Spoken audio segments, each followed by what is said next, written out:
a este evento coincide con esa buena actitud que tiene el país en este momento, con ese bálsamo que tuvimos esta semana, en donde independientemente de las creencias religiosas de cada uno, yo creo que ha habido tal cantidad de mensajes positivos y un legado de elecciones que estamos además en mora de comenzar a analizar, a reflexionar sobre ellos y sobre todo a ponerlos en práctica. Realmente los últimos acontecimientos del país no dejan sobre la mesa pues cosas que uno podría decir son positivas en el sentido de lo que representa en un momento dado de la historia de esta nación comenzar a destapar conductas que no propiamente se compadecen con todos esos maravillosos objetivos que se ha trazado, por ejemplo, la función pública y que han sido precisamente el objeto de lo que Liliana Caballero aquí ha expuesto. Yo les cuento que para mí es un orgullo estar acá invitado por Liliana, porque además tuve la oportunidad de tenerla cuando fundamos una de esas nuevas agencias del Estado, la Agencia para la Defensa Jurídica de la Nación, hace 5 años. La tuve en mi consejo directivo y sé que Liliana y su equipo son precisamente las personas que tienen la capacidad de transformar esta administración pública colombiana. Tantos esfuerzos que se han hecho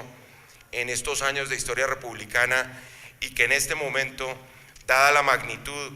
de lo que han sido un conjunto de conductas que no se compadecen ni con la ética pública, ni con la integridad, ni con la probidad, dejan siempre esa isla de excelencia que es precisamente en lo que ha convertido Liliana Caballero la dirección de la función pública, y para mí como Procurador General de la Nación es un gran privilegio trabajar con ella en esta dirección. Lo que ustedes han visto en las últimas semanas ha sido precisamente, y nosotros lo hemos descrito gráficamente, como un escenario en que después de 52 años de conflicto parecía que el humo de la guerra nos dejaba ver la realidad del país, no nos dejaba ver la corrupción, no nos dejaba ver el gran compromiso que tiene este Estado con unas políticas públicas que estén inspiradas e impregnadas por la integridad, por la probidad y por supuesto por herramientas efectivas de lucha contra la corrupción. Hoy se ve con claridad esa tragedia un poco ética en la que está el país, ese déficit que tenemos que tratar de suplir de alguna manera en el sentido de alimentar el funcionamiento de nuestra administración pública de todos esos valores que van a redundar en dotar de ese activo que tanta falta nos hace y que ha estado claro en esta primera presentación, y es la confianza ciudadana en el Estado, en las instituciones, en el mercado, en la sociedad civil. Y en ese sentido, el hecho de que hubiéramos reemplazado el imperio de la legalidad por una serie de circunstancias que cada día más se demuestran hacen parte como de una especie de ADN cultural, para muchos una especie de sino trágico del desarrollo de este país, nos debe llevar a creer, por otra parte, que sí es posible romper con esas cadenas que muchos han querido imponernos por la forma como se ha hecho la política en los últimos años en Colombia, por la forma como la economía ha estado de alguna manera al servicio de algo que no tiene que ver tampoco necesariamente con lo público,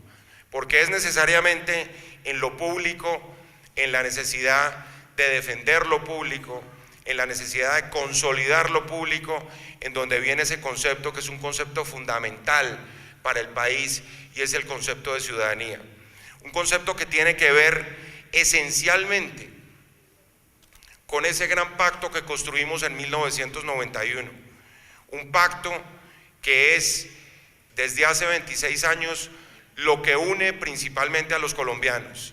y es toda esa garantía de derechos y deberes que nos va a permitir hacer y elaborar unas políticas públicas gobernadas precisamente por los objetivos de este seminario, en donde la planeación y la gestión sean el elemento fundamental, con un conjunto de procesos, de herramientas, de actores que tienen que corresponder y tienen que compadecerse con la modernidad y con el desafío de sacar adelante el Estado y la sociedad. Porque si perdemos esta batalla contra la corrupción, ponemos en entredicho no solo la legitimidad democrática, el funcionamiento del Estado, la estabilidad del mercado, sino que vamos a marcar lamentablemente un camino hacia el populismo y hacia el autoritarismo, que es lo que tenemos que evitar a toda costa. Aquí se pregunta normalmente, y lo hacía una revista de circulación nacional, de cuándo se perdió la ética en este país. Y la ética se perdió cuando la gente lamentablemente prefirió resolver sus problemas usando la fuerza, cuando fuimos acumulando un balance de 8 millones de víctimas frente a la impasibilidad de la mayoría de los ciudadanos. Ustedes vieron ese acto que tuvo su santidad en Villavicencio con los testimonios de las víctimas. Y uno piensa, ¿en qué momento se produjo esa monstruosidad? ¿En qué momento aceptamos que eso era posible dentro de la realidad política de Colombia? Y todos de alguna manera permanecimos pasivos frente a ese fenómeno. Cuando la ley del más fuerte se apoderó del funcionamiento del Estado, cuando lamentablemente el estatus, y eso se ve principalmente en buena parte de algunas de nuestras administraciones, el ser pillo y el bandido normalmente tiene un estatus que le entrega a la sociedad, porque no existe una sanción social contra quien rompe ese pacto sagrado con la ética cívica, porque hablamos fundamentalmente de ello, y por eso volver a la Constitución del 91 es tener la posibilidad de estar en el marco de una ética que es una ética, por supuesto, laica, una ética ciudadana, marcada necesariamente por ese pacto tan importante, el más importante del último siglo en Colombia, que yo considero que, dada la polarización actual, es absolutamente irrepetible. Se perdió la ética y se embolató en el momento en que la política se entregó al mejor postor, en que la justicia fue permeada por los negociantes de expedientes, y en el momento en que los propios órganos de control, para hacer nosotros un examen de conciencia de lo que ha pasado, pusieron precisamente en la nevera una cantidad de procesos que eran necesarios para sacar adelante este país. Y por eso hemos dicho que esa crisis ética no se soluciona con medidas cosméticas, se soluciona con medidas profundas, con toda esa caja de herramientas a nivel de políticas y estratégicas que ha señalado Liliana Caballero en su presentación inaugural. Y ahí tenemos ese texto. En esa Constitución Política de 1991 están prácticamente la mayoría de las respuestas, no todas evidentemente, pero es bajo la premisa de su cumplimiento y de su ejecución como podemos poner en marcha todo este conjunto de políticas. Porque la planeación ha sido, además, ustedes lo saben, en la historia institucional del país, un objetivo que arrancó más o menos en la década de los 40, y los primeros atisbos se vieron en la reforma constitucional del presidente López Pumarejo. Después el presidente Gerard Restrepo, en la reforma del 68, trató de constitucionalizarla con una cantidad de objetivos y con unas herramientas desde el punto de vista normativo e institucional que han estado ahí y que indiscutiblemente han logrado importantes objetivos, pero que más que nunca tienen que modernizarse al vaivén de los tiempos, de las tecnologías de la información y de todo ese conjunto de principios donde, repito, la ética pública tiene que ser la columna vertebral, porque ni la planeación ni la gestión son desafíos técnicos, son desafíos éticos en primer lugar, éticos en un país donde la lucha contra la desigualdad, la inequidad y la exclusión se convierte en una de las fallas geológicas indiscutibles de nuestro sistema político. Decía el Papa Francisco que convirtiéramos y adoptáramos esa posibilidad de tener a los excluidos, a los pobres, a los menos favorecidos como el epicentro de las políticas del futuro. Y yo creo que ese es un gran mensaje en el sentido de la forma como tenemos que construir las políticas del Estado de aquí en adelante. De nuevo, llegando a la cantera de la ética como un elemento fundamental para luchar contra la desigualdad. Por eso es tan importante que sea la ciudadanía quien comande estos esfuerzos de lucha contra la corrupción. Nosotros no hemos creído que esto esté radicado en hazañas épicas de mosqueteros o guerreros que pueden lograr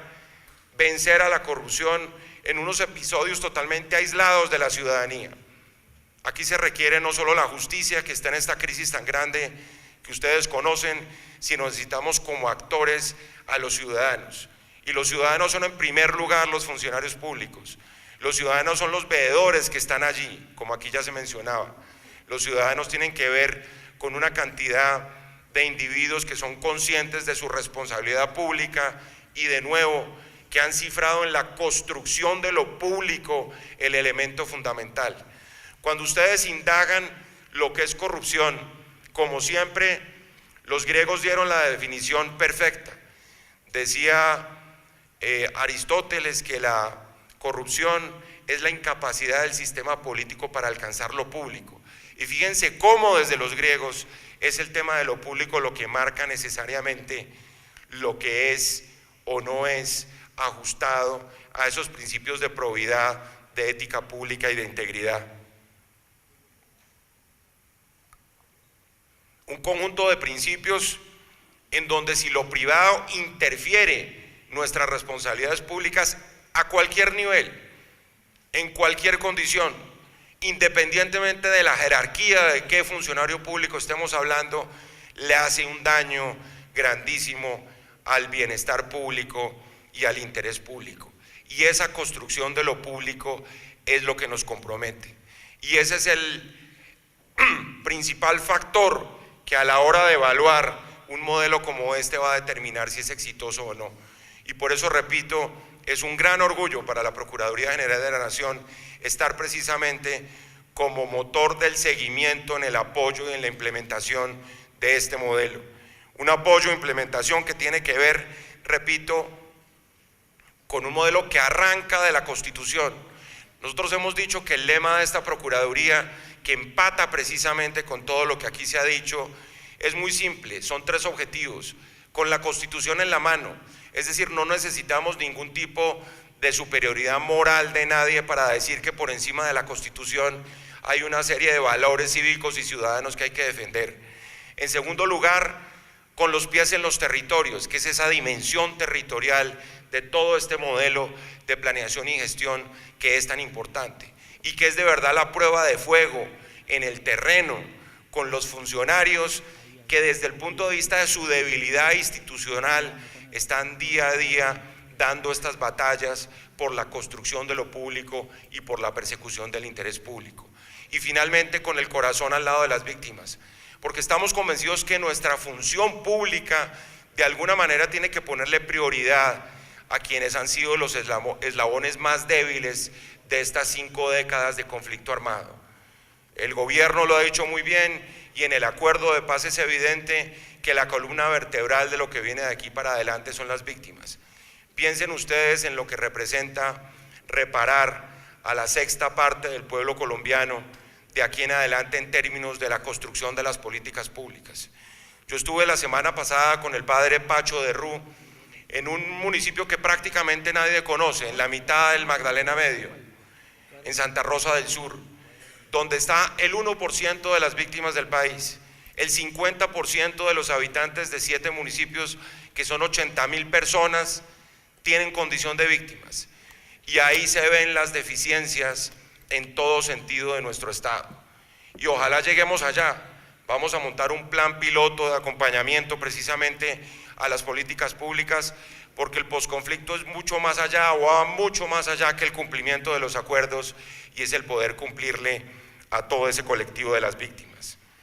La Constitución entonces sigue siendo pues la llave de la democracia, sin duda alguna, la posibilidad de alcanzar la justicia social por la vía del respeto de los derechos de los ciudadanos. Y allí la recuperación de la política es fundamental, de la política con P mayúscula, no de la política menor que ustedes han visto cómo se ejerce en Colombia, porque aquí lamentablemente la lucha de las ideas ha estado más determinado por el poder de una guerra de chequeras, en donde el financiamiento de la política ha llevado a una especie de trueque entre pesos y votos y contratos que nos ha llevado precisamente al estado en el cual nos encontramos en este momento. Por eso es tan importante toda esa discusión, todo ese debate alrededor del financiamiento de la política y ojalá en los escenarios de la reforma política que se discuta en el Congreso se llegue con un bisturí certero a tratar de extirpar los tumores donde son y no en lugares equivocados. Los grandes financiadores de la política en este país no solo han distorsionado muchas veces las reglas de juego del ejercicio de la política, sino que no han sido responsables desde el punto de vista social.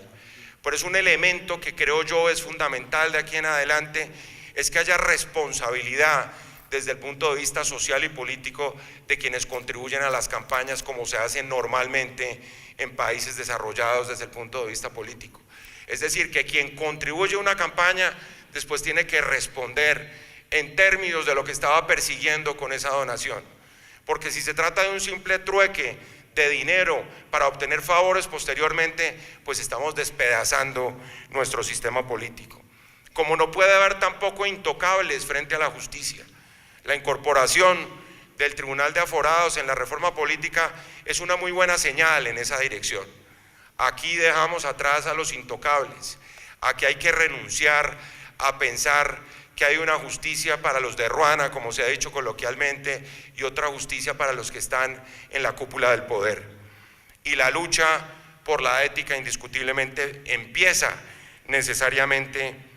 por la limpieza de la Casa de la Justicia. Decía su santidad el Papa Francisco en las últimas horas que el odio no puede ser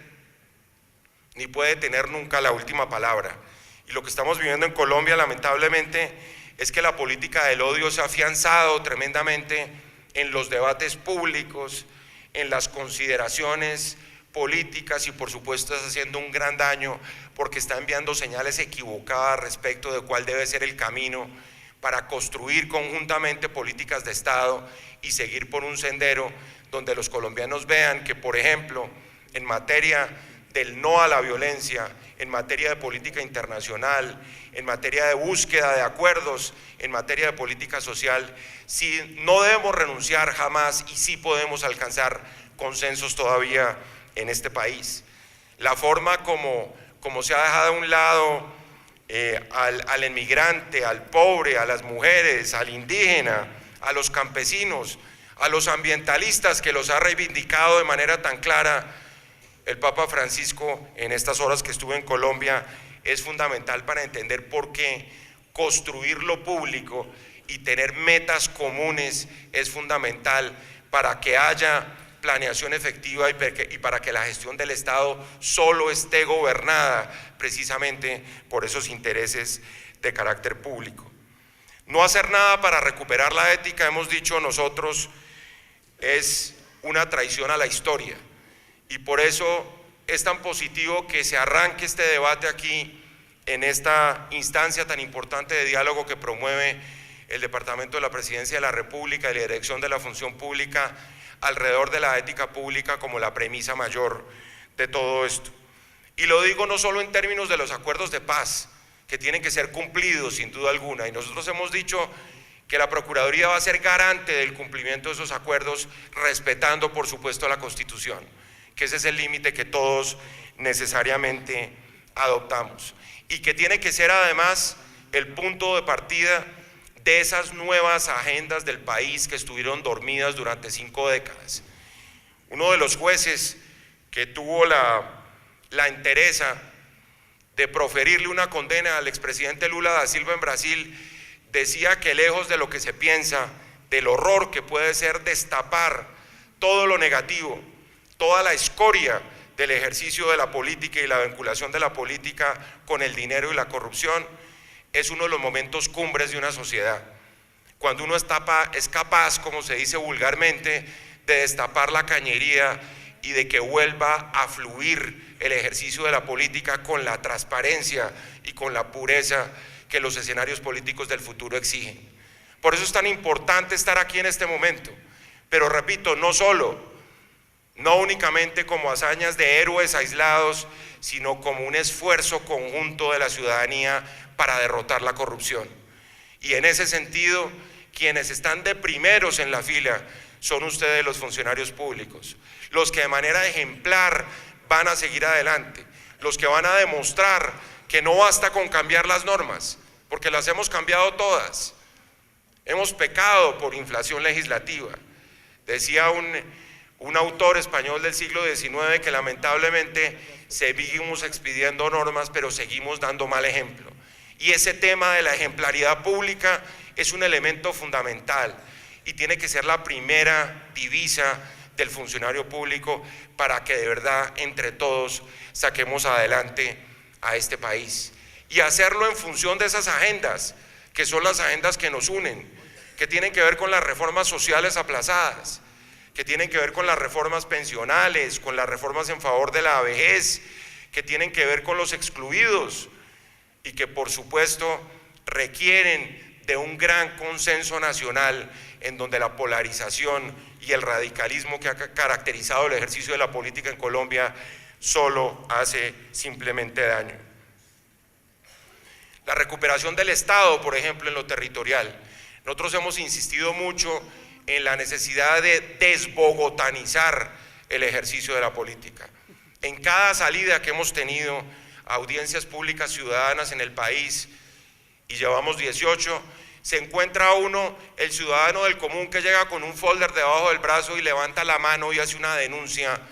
contra quien se está robando los recursos públicos. En un proceso de concientización, además, en donde es imperante demostrar que los recursos públicos son de todos, algo que parece como tan de perogrullo, pero esa no es la conciencia que se tiene en la mayoría de las regiones del país. Me decía el gobernador electo del Quindío, que ustedes saben es un sacerdote, que cuando llegó a las elecciones, él no esperaba ganar, porque no tenía ninguna posibilidad de hacerlo viniendo de donde venía, y gana las elecciones y al día siguiente en el atrio de la iglesia se le acercan los ciudadanos y le dicen: no, padre, es que estamos muy felices que usted vaya a ser el gobernador. Le decía: ¿pero por qué? Pues por supuesto vamos a cambiar las cosas. Decía: no es eso, es que usted se va a enriquecer y nos va a enriquecer a todos.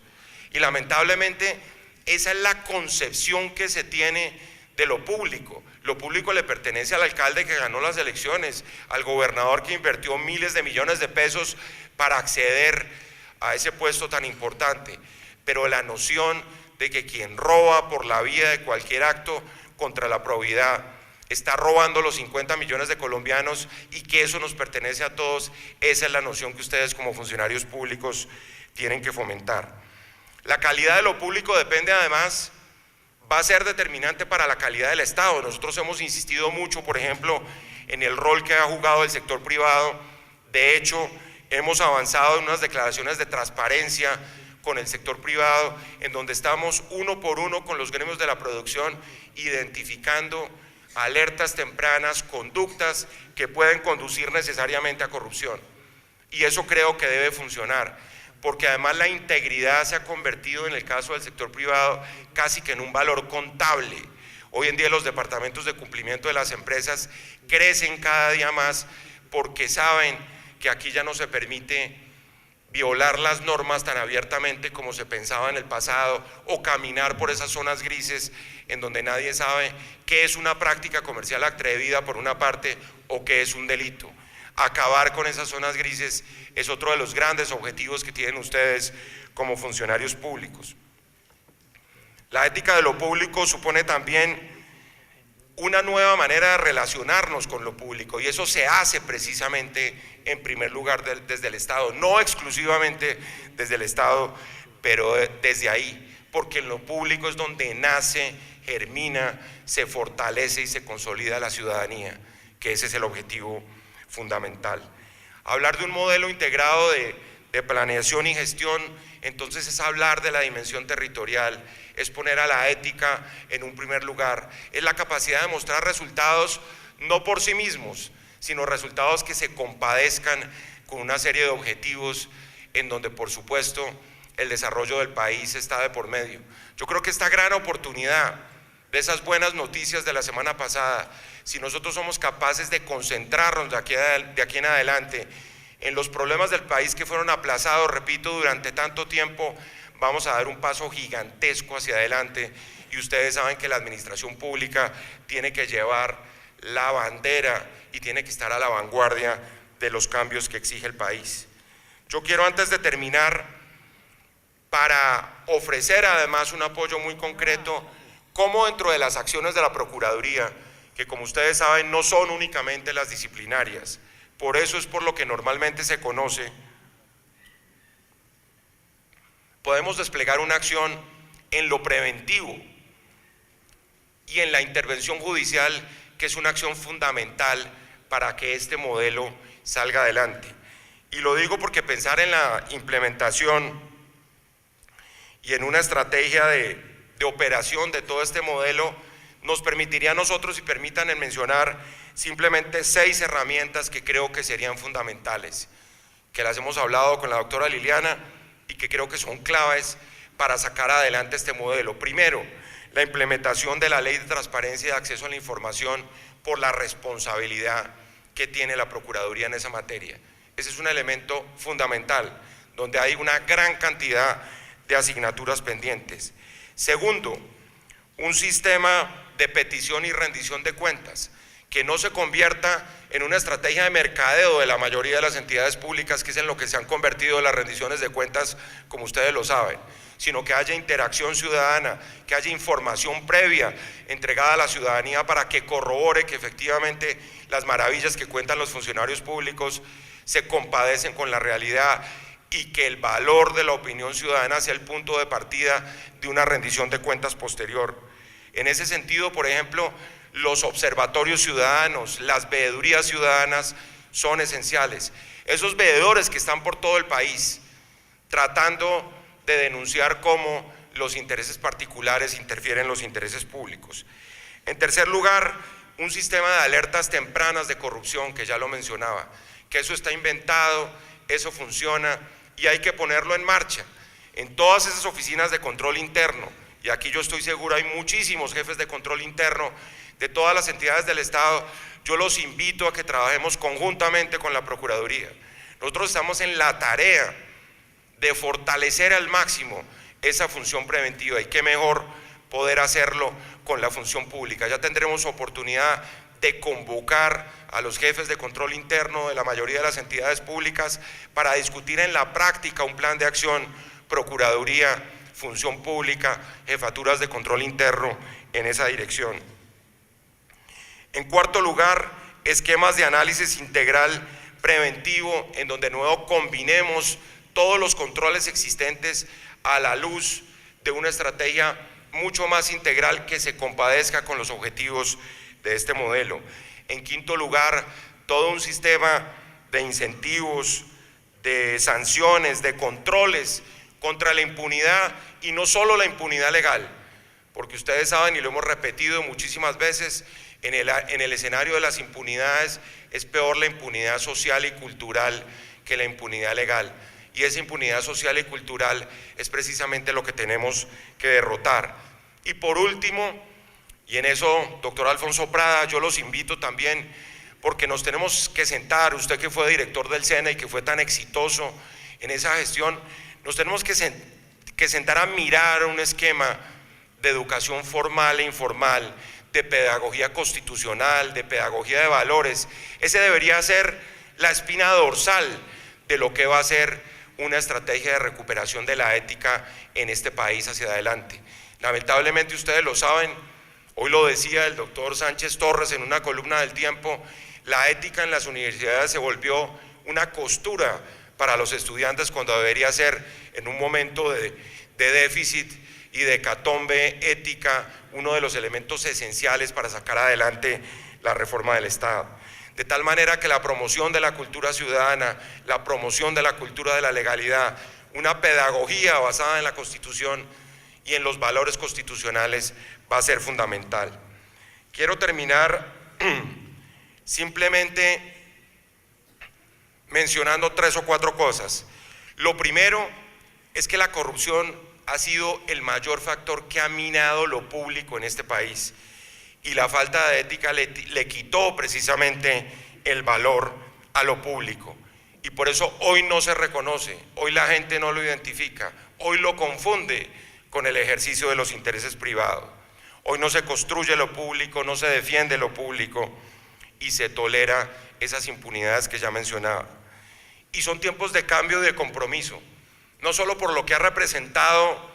el acuerdo de paz y porque estamos a puertas de un debate electoral, sino porque tenemos la responsabilidad de nuevo de poner esto por la puerta de adelante de lo que va a ser nuestra actitud como funcionarios públicos y nuestro compromiso con la sociedad. Un compromiso con un mejor Estado, un compromiso con la equidad, un compromiso con la igualdad, un compromiso con la no discriminación y un compromiso para hacer cada día mejores funcionarios. Por eso, y con esto sí concluyo, si no logramos que renazca la ética en Colombia, se nos van a derrumbar las instituciones. Muchísimas gracias.